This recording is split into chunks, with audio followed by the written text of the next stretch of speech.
जी सजणों, अजकल जरा ढेर रोड़ा है ना वो ये कि कमान की कटौती बड़ी होंदी पई, मेले वाले कटौती करते पे। कोई तो सानू भी सोचना चाहिए भला कटौती क्यों होंदी है। मैं तुहानू दसना भला सानू करना की चाहिए है, तो मेले वाले क्यों कटौती करते पे। आ टांडा जी, आ विकास छोरा आ वड्या पिया है। हुण पठान की करेंदे जो असीं पठान लै आउंदे ना, पठान है वो पठान है इत्थों टुकदे न, इत्थों आ छिलदे भी कोई नहीं, छोई भी इन्ने रांदी है। आ सारे गन्ने दी इनू करना ये जनाब, आ पिलछी मार के आ लै गया कितनी ढिल लगती। तो दूए नंबर से पठाना असीं देने पैसे। हुण मैं तुहानू दसदा कि अग्गों की है जी।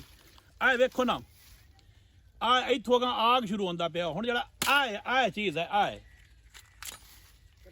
इहदे विच कटौती इस शै दी है, इहदे विच काई टोटी नहीं, इहदे काई रस नहीं, ना इहदे चों काशा निकलदी है। जे ये असी ला के गलीए तो मोड़ मेला वाला कटौती क्यों करनी है। जे ये नाले वाग जावे तो मोड़ कटौती ज़ाहिर मेला ने करनी है। इस वजह तो कटौती होंदी है। पठाना ने देने ने पैसे, उन्होंने कटौती शुरू ही उन्हें करवाई है। उन्होंने तरला करो, मेहरबानी करो, वो आग जेड़ा है ना ये ला के साड़ छड्डन। साडा जिमीदार आंदा है कि पठान अपने पैसे पूरे कर जाते हैं, जो वध लेंदे रेट भी वध लेंदे, वो आंदे ने इस सारे पूरे कर देन।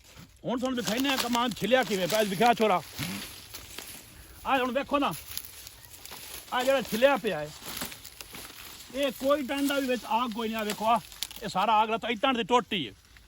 जे इंज करके छिल के गल्लो तो मोड़ कोई कटौती नहीं। मोड़ मेला ने ज्यादती नहीं है। जे असीं ज्यादती करिए तो उन्हें भी अगला करनी है जी। वीडियो अगे फॉरवर्ड करो। शुक्रिया जी।